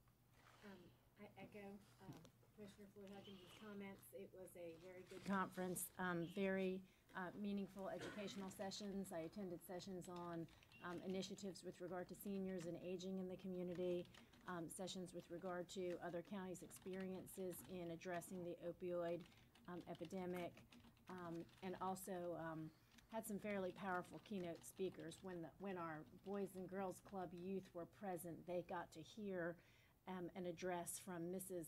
Klebold, who was the mother of Dylan Klebold, the shooter in the Columbine school tragedy. And she spoke about identifying mental health triggers and things that you can note in youth. There was an overarching theme of mental health at the conference and identifying that with regard to our youth, and it was probably one of the more powerful speeches that I've ever heard. It was pretty neat, so I thank you for the opportunity to accompany the commissioners who attended and believe it was a valuable use of time. Thank you very much. Ms. Burke, anything you'd like to add? Anything you'd like to add? The first time I've gone to a session or a conference, and the speakers were so moving that you could hear a pin drop in the room. But when we set to change things as governing bodies to make it better, and then it turns out to be actually not good, we should have the courage and the guts to go back and undo. And that's the way I see it with mental health. It just bothers me in every situation, not only just at Columbine and how that family was taken back, but the gentleman where the emergency occurred right near me happened. It is always good if you have an issue that you tell your colleagues what your condition may be, because the emergency that occurred, it was very helpful when one of the county people did know what the problem was, and she was able to get help. So I just wanted to know that sometimes we like to be a bit private, but that's where it was perfect. But it was a very good conference, very good conference, and it was powerful. You missed it. You were there. Mm-hmm. Thank you, Mr. Chair. I think it's all been said, so they took everything. They didn't leave any meat on the bone for me. But I did serve my last time on the executive committee, so I just wanted to thank. So I moved into a permanent past presidency now with the association, but I did want to thank this board for all the support they've given me over the last 5 years, because it took a lot of teamwork and to allow me to do that and to represent us in Raleigh. We had a lot of good, successful years. Unlike the last president, I kept everything really calm during my year. He had a lot of turmoil, so I'm proud of that. But no, I really appreciate everybody's support, because I couldn't have done it without the support of this board, so thank you. He kept it calm. Okay, Mr. Chairman, otherwise on the agenda, report regarding the joint meeting with the City of Greenville that was held last Thursday, August the 17th. Heard a report on the retail strategies update. as well as a report concerning the county's animal control services. And on that, I believe the staff was directed by both City Council and the County Commissioners to re-examine the possibility of the county providing animal services to the municipalities. I believe the new city manager and myself will be discussing that and examining that, and then coming back and each of us giving a respective report back to our respective boards, working obviously with the staff within each jurisdiction, the Animal Services Advisory Board, and any other parties that would have a input into that. Mr. Chairman, I feel that I like to express the fact that I was not able to attend, to let you know that I was on the job at the Mideast Commission and chairing that board. And I appreciate your concern, Mark, but that Mideast Commission in economic development for the 5 counties that we represent was a very, very important issue. So for that reason, I was not present at that meeting. And I like not only you know it, but as well the public. Thank you. I was just sorry you missed an opportunity to collaborate, Mary. I knew that's what it was about. Next, if we can ask our risk manager, Chris Barnes, to come to the podium. We'd just like to recognize him for a milestone achievement he has made. He has earned and achieved what is called the Public Sector Mesh Certification. And this has taken it was a significant undertaking, recognizing about 100 hours of coursework and testing that he completed. And the MESH is a Public Sector Manager of Environmental Safety and Health. It's a certification or certificate that he has received. Do you want to hold that up, Chris? And Yes, sir. okay. Would you like to introduce who you've brought up there with you too, or who you have? Oh, this is my family. And I tell you, this 100 hours, it was a whole lot easier getting this than it was keeping these settled for the past couple of hours. I got settled because I was playing on my mom's phone. That's right. That's Gavin, Tabitha, Trevor, and Cassie. But thank y'all very much for recognizing us. I do appreciate it. And thank you for your hard work. Thank you. He's very happy and jumping with joy. Yes, ma'am. He sure is. Looks like you got quite a job there standing with you anyway, Chris. Yes, sir. If I may, Mr. Chairman, just say for a moment, too, that 2 years ago, risk management came under the legal department, if I may, and we brought Chris on board, and he has taken risk management and safety in Pitt County to a completely new level. He is so knowledgeable and active and on his feet and throughout our buildings from a safety and risk perspective every day. And so I was really pleased to have this opportunity for him to come forward before the board one more time for you to see his continued commitment and the difference he's making to county. So something I'm really proud of, something we should all be super proud of. Thank you so much for saying that. And thank you for your Appreciate leadership. Thank y'all. Yes, sir. Thank you, Chris. Go ahead.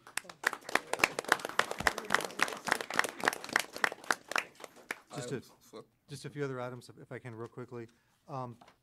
James Rose asked me to announce that the county's going to be applying through the Office of Soil and Water for a grant application to clear out or snag storm-related debris from Catania Creek, beginning at the confluence with the Neuse River and running up the eastern upstream to NC 903 Bridge.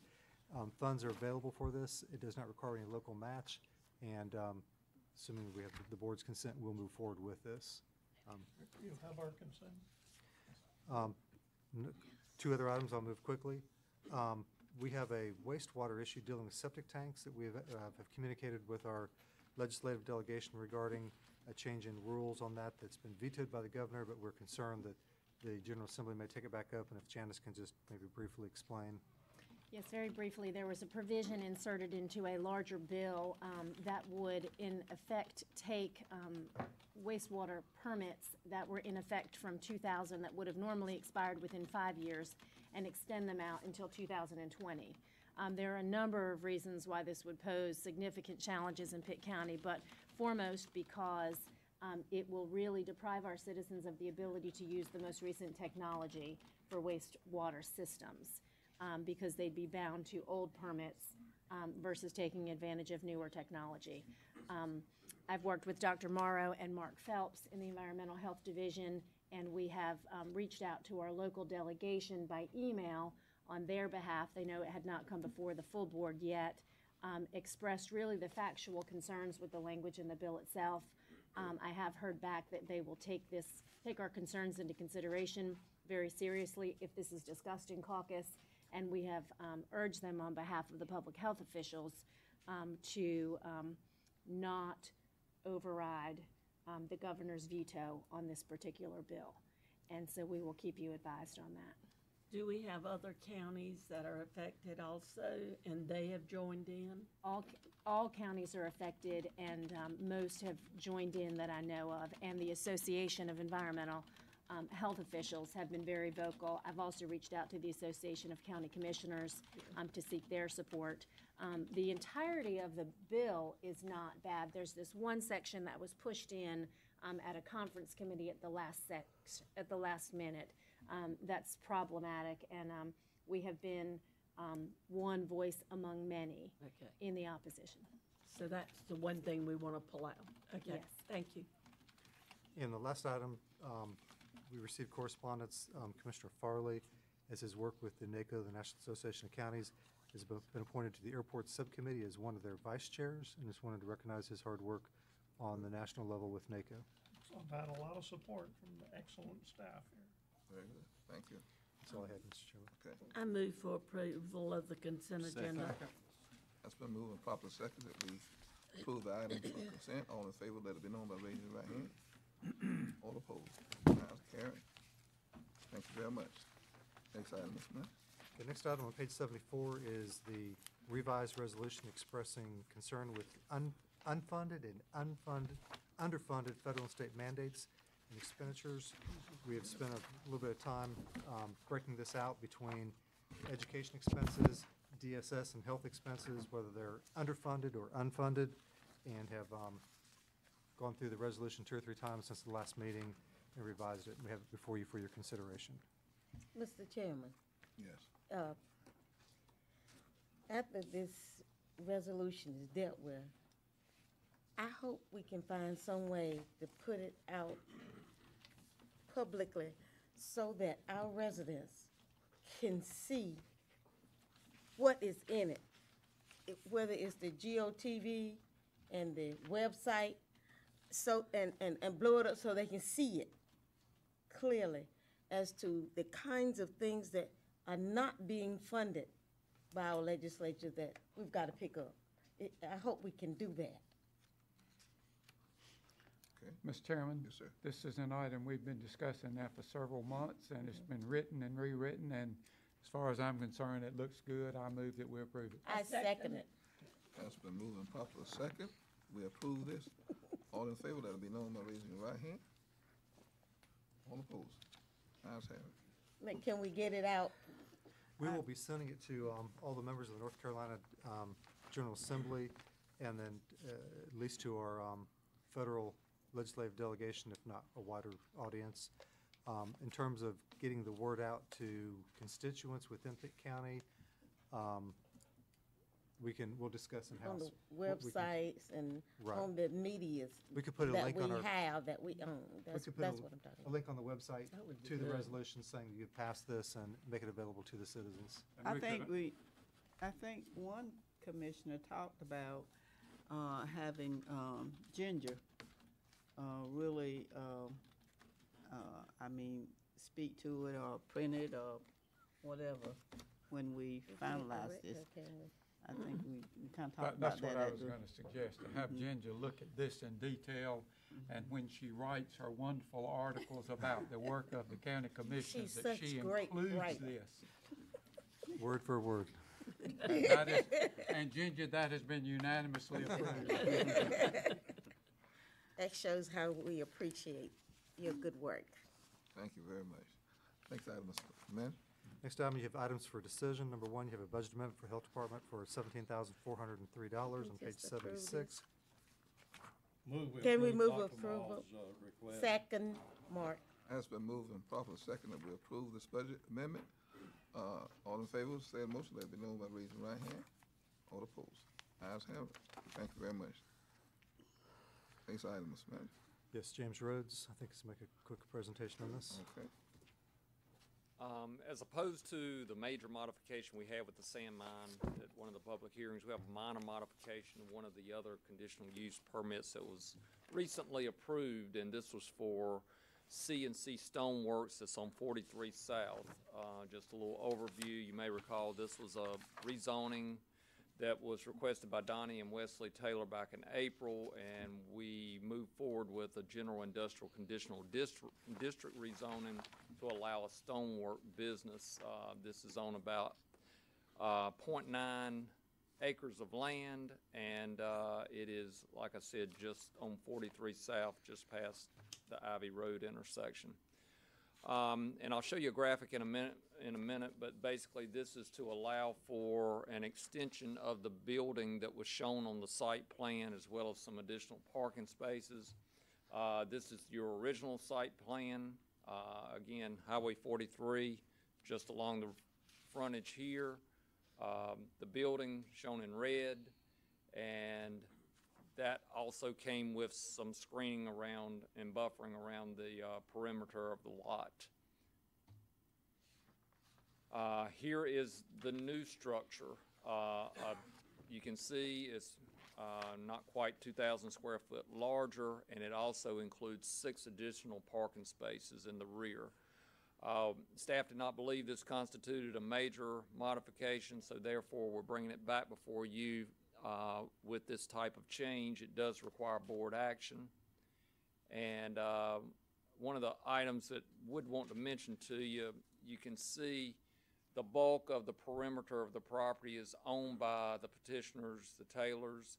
There is one on this side that was in support of the rezoning at the time. So staff didn't feel like there was substantial impact to the neighboring properties or to the general public in this case. And so we're recommending approval of this change of design to the site plan. Second it. As we move and properly second that we approve this site plan modification. All in favor, let it be known by raising your right hand. All opposed. Thank you. Ayes have it. Thank you. Yes, ma'am. Next, you have a reappointment to the Pitt County Board of Health. Dr. Keith Ramsey's term is up, and Dr. Morrow is recommending him be reappointed. Will be an exception to the board's appointment policy. Motion to approve. Second. Has been moved and properly second that we approve the reappointment name as stated. All in favor, say motion. Let be known by raising your right hand. Those opposed? Ayes have it. Thank you. Yes, ma'am. Next, you have appointments to the Region Q Workforce Development Board. They're recommending that Robert Williams and Mary Paramore be appointed. There would need to be an exception for Mr. Williams' application that has not been filed for the 15-day period. But it has Motion been on to file approve. for 14. Correct. Second. Has been moved and properly second that we approve said name. Those in favor, let it be known by raising your right hand. Those opposed? Ayes have it. Thank you. Yes, ma'am.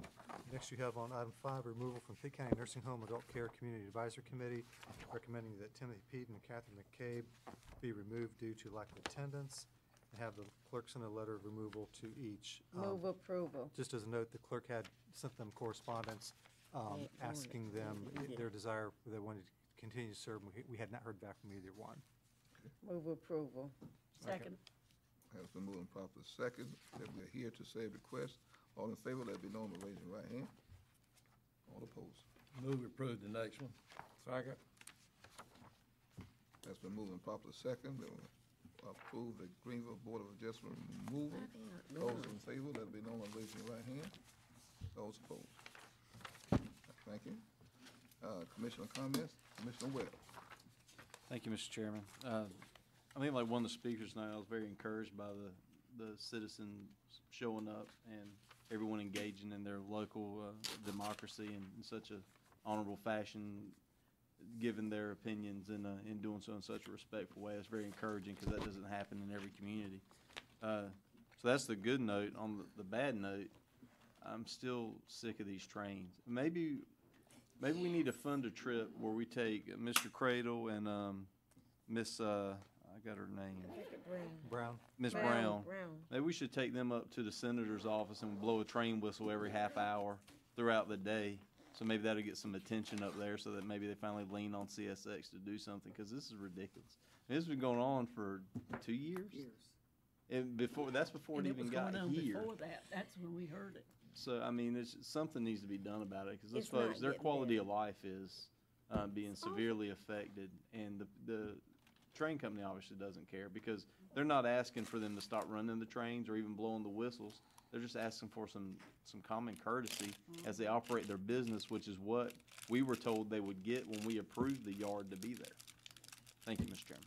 Sounds like even as a supplement to that, that the people out there doing the work is doing it, antagonize the hell out of them. Yes. That constitutes somebody being fired, in my opinion. I have no other comment. I have no other comments. That's just awful. No comment. I just made a comment, thank you. No comment. I'd like to extend a congratulations to the Greenville North State All-Stars. Oh, These yay! young men are doing a tremendous job in positively representing our community. They are behaving themselves very appropriately, but in addition, they are putting Greenville on the map. On the They map. have had 2 successive no-hitters, the first time in the history of the Little League World Series. Yes. And that's something for all of us to be very, very proud of. These young men are a credit to our community. To supplement that, Jimmy, they have a great amount of talent. Yes, they do. Yes, I mean, they do. It's amazing to see how professional they are with their abilities. 16-0 Sunday. And they're so humble. And those kids have been so articulate when interviewed, Mhm, and very humble. it's a lot to be proud of. I hope the picture we took with the youth at the conference, I hope we will put that on our webpage. Or get it in the magazine. Mr. Chairman, Yes. if there is no further business, since we've all have spoken, I move that we adjourn. I'll second that, man. It's been moved properly second. All in favor, let it be known, raise your right hand. Those opposed. You're now adjourned. Thank you. Did we do good tonight, Tom?